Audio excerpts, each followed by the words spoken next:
സംസ്ഥാനത്ത് സ്വർണ്ണവിലയിൽ ഇന്ന് നേരിയ ആശ്വാസമാണ് ഉണ്ടായിരിക്കുന്നത്. ഇന്നലെ വരെ ഉണ്ടായ ഉയർച്ചയെ അപേക്ഷിച്ച് ഇന്നത്തെ കുറവിനെ ഒരു കുറവായി കണക്കാക്കാൻ സാധിക്കില്ല.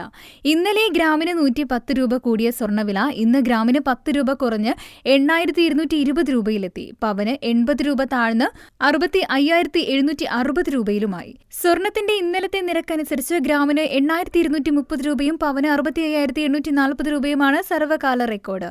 രാജ്യാന്തര സ്വർണ്ണവില ചരിത്രത്തിലാദ്യമായി ഔൺസിന് $3,000 മറികടന്ന സാഹചര്യത്തിലാണ് കേരളത്തിൽ ഇങ്ങനെയൊരു കുറവ് രേഖപ്പെടുത്തിയിരിക്കുന്നത്.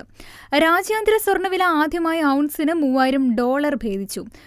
$3,004.34 വരെ എത്തിയിരിക്കുകയാണ്.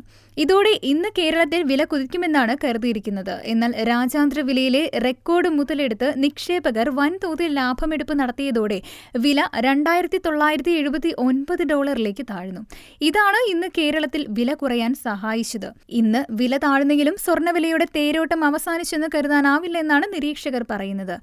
US പ്രസിഡന്റ് ട്രംപിന്റെ താരിഫ് നയങ്ങളും ഇതേ വിഷയത്തിൽ US നേരിടുന്ന തിരിച്ചടിയും സൃഷ്ടിക്കുന്ന ആഗോള വ്യാപാര യുദ്ധം, US സമ്പദ്വ്യവസ്ഥ അഭിമുഖീകരിക്കുന്ന സാമ്പത്തിക മാന്ദ്യ ഭീതി എന്നിവ സ്വർണ്ണവിലയെ വരും ദിവസങ്ങളിൽ മുന്നോട്ട് ആനയിച്ചേക്കാമെന്നാണ് വിലയിരുത്തലുകൾ. വില വൈകാതെ $3,200 ഉയർന്നേക്കാമെന്നും നിരീക്ഷകർ പ്രവചിക്കുന്നു.